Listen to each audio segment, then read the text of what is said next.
Welcome back to Big Riff Energy.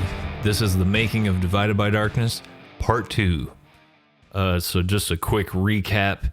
In Part 1, I sort of ended with talking about the creative process, you know, knee deep, waist deep, neck deep in chaos magic and reading Carl Jung and really trying to hijack my own unconscious and subconscious mind. I mentioned reading The Invisibles by Grant Morrison and reading some interviews with him where he was talking about hyper sigils. So I started I started to see the big picture of this album that I was working on. You know, that's I tried to encode as much subliminal stuff in here as I could. Dan Cap, who did the logo, the band logo, he did these symbols that are in the insert here. And Lillian, dude, I'm gonna screw up your name. Aginaga, good friend. She did this hummingbird. You know, I was having a lot of weird encounters with hummingbirds around the time of writing this album, so that's why that's on there. These sigils on the back were also done by Dan Cap. If you don't know what a sigil is or what the purpose is, just look it up. I don't want to bore everybody, but you're basically trying to brainwash people. You know, you're trying to override people's conscious mind and get straight to the unconscious and the subconscious. So I became really interested in that whole deal. Read The Invisibles, and I remember coming across the part. So this is in 2018, more than likely. There's a part in that graphic novel, and I don't want to spoil anything, but some of the characters are walking around DC, and this thing was written a long time ago, way before anybody knew that Donald Trump was going to run for president, right? And I had been told that when you read The Invisibles, it has a weird effect on your life. Something will happen, things start happening to you, because Grant Morrison made this hyper sigil. You know, he tells you to burn it when you're done reading it, which I did, which I also did with this album when it came out, and you should too. But I was reading this section of The Invisibles. These characters are walking around DC talking about how corrupt the American government is, and the history of the corruption, and how they control us in ways that we don't even perceive. And this is all along the lines of this album that I've already been working on, you know, brainwashing, being controlled and divided and kept down by forces that we're either vaguely aware of or unaware of. And these characters in The Invisibles are talking about it too. Walking around DC, going to the Lincoln Memorial and all these different spots. And I turned a page, and I was barely aware of the fact that they're like also discussing tarot cards. And I don't know shit about tarot cards, but apparently there's things known as trump cards, and each card is assigned a number, right? But I turned the page of this thing that was written decades ago, right? And it says, after all this discussion about corruption and politicians and creepy forces in our government controlling us and dividing us and keeping us down, then it just says Trump 16. And I had a full on like derealization moment, because I had been warned, like, if you read this, it's going to do something weird in your life. And I'm looking, and it says Trump 16. And if you Google Invisibles and Trump 16, you can find plenty about it. But it's like he accidentally predicted the future. And when I read that in the middle of this really intense creative process for this album, that's about all of those same things, psychic warfare and all that, I had to leave my house. Like, I remember walking out of my house and just walking around blindly, just like, it just screwed me up. Really, really powerful moment. And there were a lot of really powerful moments like that working on Divided by Darkness. All the stuff I was doing was working. And whether it was coincidences or not, I mean, it was like every day some weird stuff like that was happening. I forgot about another pivotal moment in the creative process for Divided by Darkness. I mentioned that I had read the Led Zeppelin book where they talk about Page and Crowley and that whole connection. But around that same time, I was reading The Invisibles, maybe a little bit before.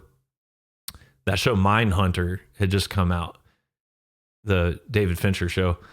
And the last episode, I think of the first season, the dude has a really intense panic attack while In the Light by Led Zeppelin is playing. And that was such a cool, inspiring scene to me. In the Light is my favorite Led Zeppelin song by far. And it's one of my favorite songs ever made. It's a really shining moment for John Paul Jones, a lot of synth stuff. And that was a pivotal moment for me with the creative process of Divided, because they always talk about the light and shade, right? So there's that theme, obviously. The shade being, for us, being divided, and then the light being enlightened, the next album, right? So that wormed its way in there. And then also just being blown away listening to that song at John Paul Jones and his synth work. I knew I wanted to do some more synth heavy stuff. And every Spirit Adrift release, with the exception of our upcoming album Ghost at the Gallows, has keyboards and synthesizers, but a lot of them it's sort of mixed in there and not so obvious. But yeah, that guy in Mindhunter having the panic attack to In the Light is like one of my favorite cinematic moments ever. And that was a guiding light for this album for sure. So a lot of touring in 2018, a lot of recording and working on stuff in 2018. We recorded that single for Decibel that year, Eyes Were Not Alive. And then December of 2018, we went to Chicago to Electrical Audio to record drums with Sanford Parker. Sanford had also done Curse, but we recorded that whole album in Phoenix. And Electrical Audio in Chicago, Sanford and I had worked there together before. They have, the drum room there is amazing. It's like 3 stories tall, brick. I mean, it rules. And I always wanted to go back there. So I talked to Dave at 20 Bucks Spin. We sort of hashed out a budget, and he told me at the time, he's like, I'm pretty sure this is the most money I've ever spent on an album. And I'm glad it worked out. He got his money back real quick. Luckily, it wasn't a flop, But December 2018, all 4 of us went to Chicago to track drums. Looking back on it and talking to Sanford more recently about it, probably should have just been me and Marcus. It ended up being a little bit like too many cooks in the kitchen type thing. But we knocked the drums out something like 3 or 4 days. Then took a little break, I think, for Christmas and New Year's. And then in January, Sanford came to Phoenix, and we went back to our friend Byron's studio, Villain, where we recorded Curse to finish up Divided. And Sanford just stayed at the house with my wife and I. It was a great time. And I'll put up some pictures of me and Sanford hanging out during the Divided by Darkness sessions. It was cool. I remember him coming home from the bar late one night, and our Pitbull lab mix, Lizzie, who I mentioned before, thought there was an intruder coming in our house and almost ripped him to shreds. And I'll never forget, she loved Sanford. She didn't know it was him, but I'll never forget, like, turning the light on, and Sanford is like paralyzed, stiff as a board, eyes wide open, and Lizzie's like right up on him, just now realizing that it's okay, that it's Sanford, but she was the sweetest dog in the world. But that was the first time we realized, like, okay, if somebody comes in here trying to fuck around, they're done for, That was a fun moment. Yeah, just a really good time. The vibe in the studio, I will say, was different than Curse. I'm not, people are asking me a lot, like, what happened with this? What happened with this guy? Who like, looking for drama and stuff. I'm going to tell everybody right now, there is no drama. If there was drama, I wouldn't fucking tell you publicly. These are my friends. These are my brothers. We were touring together, making music together. So first of all, there's like no big dramatic stuff. But if there was, why the fuck would I tell you? There's nothing tackier than when dudes, there's like a Sammy Hagar, David Lee Roth situation or whatever. Obviously, Team Sammy, 100%, but still, whatever it is, whether it's Morbid Angel or Cro-Mags or whatever, when has it ever benefited anybody to talk shit about their coworker, brother, person they were in a band with? So stop fucking asking me about it. Just stop. There's no like juicy bullshit to, I don't know why people even care about that. What I will say, at the time, certain people in the Spirit Adrift organization were going through stuff. You change, you have life experiences. I don't want to speak for Jeff too much at all, but at a certain point he told me he wasn't going to play on the album. He just, Jeff was going through a lot at the time, and Jeff actually sort of quit playing music for a minute after the Divided by Darkness tour. And he did everything right about it. He gave us a heads up, told us how he was feeling. And there's no beef there whatsoever. I love Jeff, but he told me at some point, hey man, I don't think I'm up for playing on this. So Marcus obviously tracked the drums in Chicago. We get to Phoenix. I start laying down guitar, bass, vocals.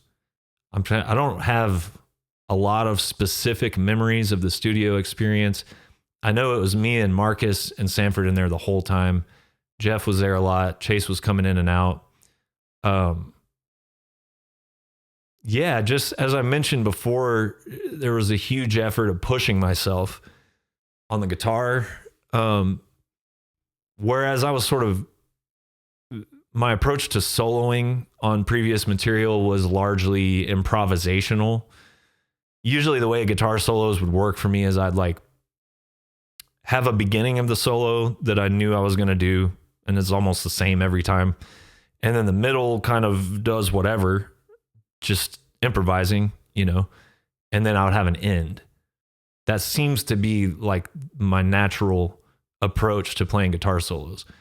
For Divided, I wrote every guitar solo over a long period of time, note by note, like very exact what I was going to play, and then tabbed it out. And the reason for this is because I was writing stuff.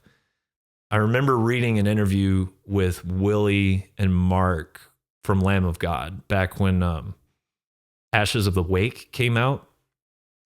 And you want to talk about like stepping up your musicianship between Palaces and Ashes of the Wake. Those guys like really stepped it up. And what they said that stuck with me is that they were writing stuff that they weren't capable of playing at full speed. So that the only choice they had was to practice it all day, every day until they got better enough to play it on guitar. That always stuck with me. And Divided, I did that, especially with the solos, like all those solos in Angel, the leads and solos, and We Will Not Die. A lot of that stuff, it was, when I wrote it, I was playing it like at half speed. And I think now I can even play the Angel solos like quite a bit faster than what they are on the record. So it worked, I was forcing myself to get better. And yeah, I remember really just challenging myself on guitar in the studio, doing a lot of vocal takes, listening back to it. I'm not satisfied with my vocals still, but the closest I've come to being satisfied is probably a few songs on Enlightened. The 4GP, I think I'm like pretty damn satisfied with the vocals in the new album. But even listening to Divided, and at the time I just wasn't quite there yet. I think the vocals are, I know the vocals are significantly better than Curse and the previous material. But yeah, just not quite there for me yet. And it wasn't for lack of trying. We did a lot of vocal takes over and over and over and over, changing one word, changing this, changing that. One thing that was different with Divided versus Curse is that we doubled everything, I think, on vocals, which is what Ozzy does. Hetfield did it on the old Metallica records. I don't know if he still does it. Kind of don't think so. That's what I remember about recording. I remember it was definitely more challenging than Curse. The super team effort, all for one thing was sort of disintegrating, and it was really nobody's fault. It was, Chase and I were like, 2018 was gnarly for us. Eric from Gatecreeper ended up coming in, helping us out with a European tour at the end of 2019. And I remember him saying, how the fuck have you guys been doing this for 2-3 years, being in both bands? He was like, fuck this. He could not believe that what Chase and I, like the stress and the amount of responsibilities we'd been under for that time, So it was just, we were being worn thin, I think, at the time. And I think there were rumblings too going on between members of the two bands of like, this is sort of reaching a point of diminishing returns. Spirit Adrift, looking back on all these tour dates and stuff, it wasn't obvious to me at the time, but it's obvious to me now that Spirit Adrift was really getting the short end of the stick. We were not getting a tour as much as we should have, and neither was Gatecreeper. But Gatecreeper was touring a lot more than Spirit Adrift. I know that Gatecreeper had to turn down a tour with Obituary and Hatebreed around that time, which at that time would have been a huge deal because there was a conflict with Spirit Adrift touring, right? And Spirit Adrift had to turn down a tour with Tribulation, which for us at the time would have been a big deal, So it was just kind of, it was starting to bubble up, especially with the other guys, because it's like when Spirit Adrift went on tour, the other dudes in Gatecreeper were just kind of stuck holding their dicks, and vice versa.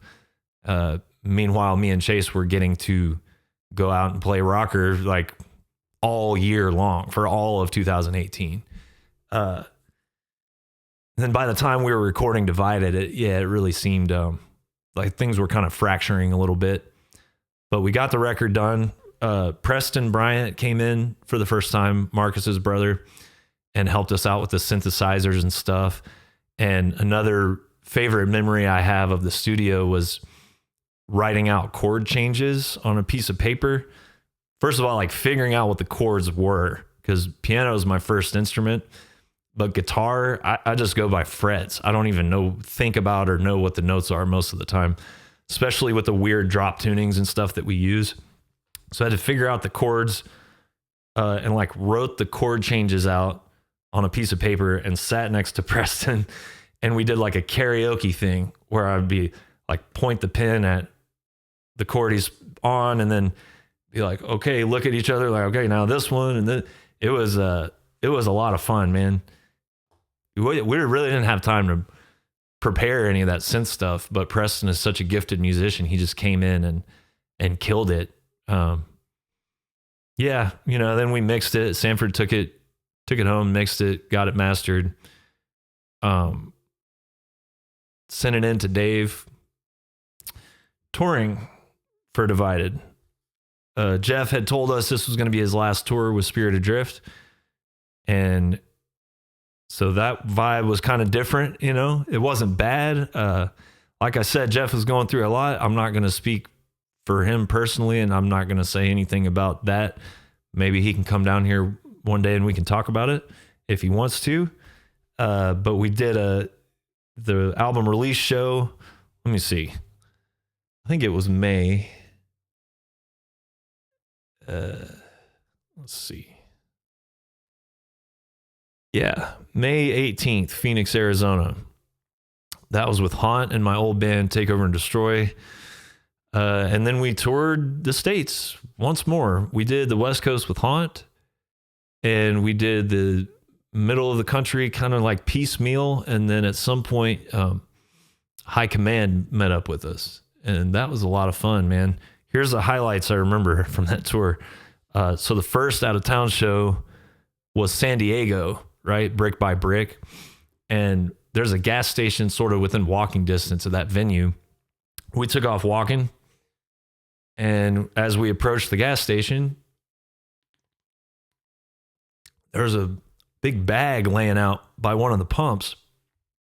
And I think it was Jeff that said, jokingly, you constantly bullshitting and joking around on tour. Oh, it looks like somebody dropped their big old bag of meth, something along those lines. And we get a little closer and we start to see the coloration of the stuff in this big old plastic bag. Wait, what? Huh? Get a little closer. It's a big old bag of meth sitting on the ground. Oh, man. Hope nobody gets killed over this. Somebody probably already did get killed over this. So we're like, there's a giant bag of methamphetamine. Okay. So we went in the gas station, got whatever we were going to get. And somebody that was with us picked it up and took it back to the venue, and it ended up in an alley somewhere. So it was enough drugs that's the amount of drugs that people get killed over. So if we got a meth dealer killed over that, sorry, but also not really sorry, because if you're a meth dealer, you probably should get shot. So that was that was the first day. That was the first day of tour. I found a giant bag of meth. The West Coast was great. I remember that about that tour. We were headlining, and there were good crowds, man. I know we sold out Oakland. Elbow Room, man, closed down. Jeez. That was I got our buddy's girlfriend in LA got me really, really, really sick. And our show in Oakland on that Divided by Darkness tour was one of the roughest sets I've ever had to get through. And I met Scotty from Tank Crimes that night. Dude, if you know Scotty, if you meet him, he's one of your favorite people, period. And I remember talking to him about Annihilation Time and stuff. I collapsed when our set was over. I felt so shitty. I almost think that our buddy's girlfriend was like a world traveler, still is. But I'm almost like wondering if she got a very, very, very early version of COVID or something. Because dude, it was rough. But yeah, I remember talking to Scotty and him just being so encouraging. He was like, the thing that people remember about shows is how it made them feel. And that made me feel awesome. And dude, such a sweet guy, such a great guy. Respect to Tank Crimes and Scotty. I'd been wanting to meet him for years. LA was cool. That was a good show. Buddy Arturo filmed it. Shout out Arturo. Love you, man.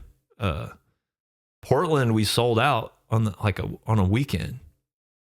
We went up and played Modified Ghost with High on Fire and Doom Riders. I remember that. Made our way through Canada. That was a great tour. Yeah, it picked up High Command at some point. Love those guys. They met Stone Cold Steve Austin on that tour randomly in a barbecue spot. I know that, I guess the last show we all went and saw Diamond Vinny's grave in Arlington. That was a cool experience. I'll put that up right here. High Command, as you know, is killing it now. That was a really fun time. They're great guys, great band. Shout out to High Command. Okay, here's a memory I wrote down. We played Denver and Chicago on the Divided by Darkness tour. This is early June 2019. This is how these things work. On the drive from Denver to Chicago, I remember I wrote almost all the lyrics to the whole album, Enlightened in Eternity, in the van. It was Jeff's turn to drive, so I was laying in the back and had my headphones on. I had every song from Enlightened demoed at that point, and I know for sure I wrote Right Into the Light, Astral Levitation, Cosmic Conquest, Screaming from Beyond, Harmony of the Spheres.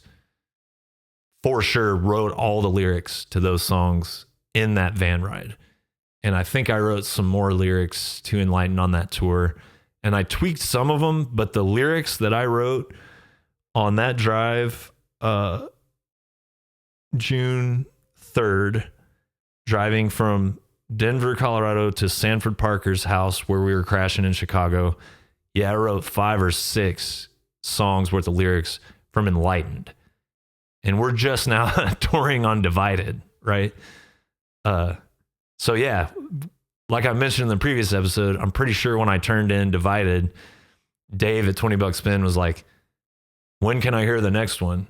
Or no, it was the release day of Divided. He said, congrats, album's out.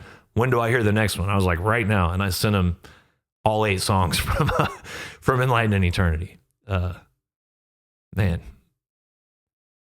crazy experiences. So yeah, that's what I remember about Divided by Darkness. One day I'm going to get Sanford to come out here and we'll do like a review of Curse and Divided and see what he remembers. I'm super proud of Divided. It's a lot of people's favorite Spirit Adrift album. It's probably my second or third favorite. The one that we just made that's coming out later this year is definitely my favorite. Divided and Enlightened are close. I think the vocals on Enlightened are a lot better, but there's things that I put into Divided by Darkness that I've never put into another record. Talking about all these like sigils and hyper sigils and stuff like that. There's all sorts of subliminal messaging and I was trying to brainwash somebody into assassinating the president with a couple of these songs. There's all kinds of stuff. Like every song I had a goal as far as subconsciously manipulating other people, and most of it is for good. A lot of this black magic stuff, you try to like put curses on people and stuff like that. What I was trying to do is use those techniques to fill people with self-love and kindness and stuff like that. But on the flip side, there are a couple of songs where I was like, let me see if I can subconsciously manipulate someone to assassinate the president. But it didn't work yet. I'm still trying. I'm just kidding. This is all parody, right? To whoever's working at the NSA listening to this, this is parody. It's South Park. Don't worry about it. The album I want to talk about today, Gene Clark, No Other. When we were working on Divided, I do this on every Spirit Adrift album, but we do these big choir vocals, and it's all just me doing harmonies and even like falsettos and stuff like that. I think Divided was the first time that I got the balls to actually do falsetto harmonies, and they're, somewhere between King Diamond, Wannabe, and like the Honkettes, the Leonard Skinner female backing vocals, somewhere in there. Feeble attempt at either one of those things. And they're mixed pretty low on Divided, but they're there. And there was a huge focus on these giant choir type harmony vocals. And Sanford and I, we drove from my house to the studio and back every day that we were working on the album. And it was about a 45-minute drive. So we were always just talking, thinking, plotting, and we were listening to that Rocky Erickson album a lot. That's one of our mutual favorite albums. But then in talking about vocal harmonies and these big giant arrangements, he was like, man, have you ever heard this album, No Other, by Gene Clark? I was like, nah. And we listened to it, and my God, I would say the first song is actually the weakest song on the album. I'm pretty sure somebody at the label was like, ooh, we need to open with this song because it's the worst song on the album. So don't judge it based on that. If you put it on and you don't like the first song, just skip it, because the rest of the album is just magical, man. Again, like Rocky Erickson, it's a testament to losing your whole mind and putting all of yourself into your art. I listen to those songs on No Other with these crazy arrangements, vocal arrangements and instrumental arrangements, and I see Gene Clark, like I can just see him in my mind's eye, like conducting the harmonies and the percussion and stuff, just like totally in a flow state.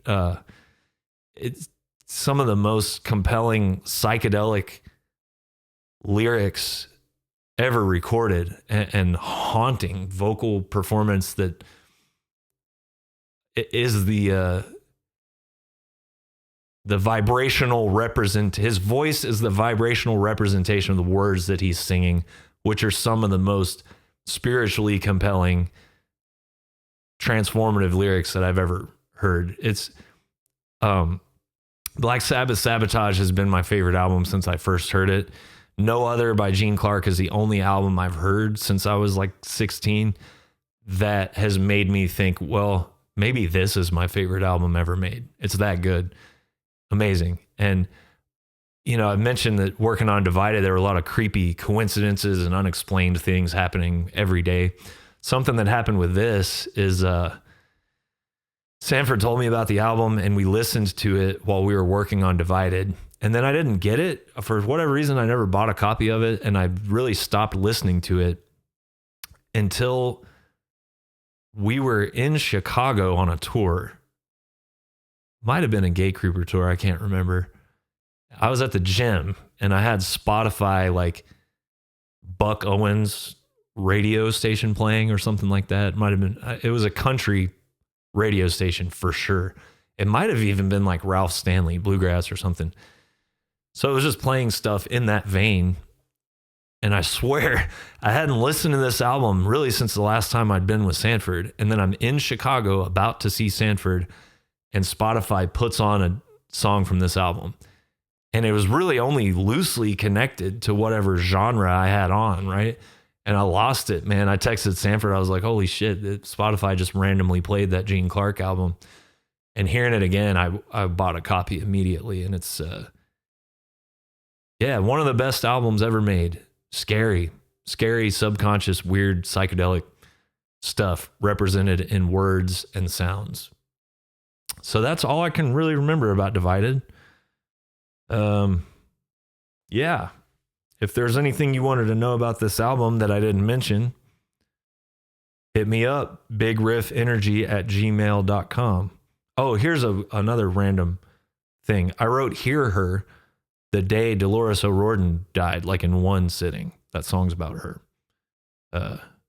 Yeah, I'm sure more memories will surface by the time we get Sanford Parker down here. And like I said, in the meantime, send me a message, BIGRIFFENERGY@gmail.com. And hopefully I'll see you soon on tour. And if not, I'll see you here for the next episode. Thanks.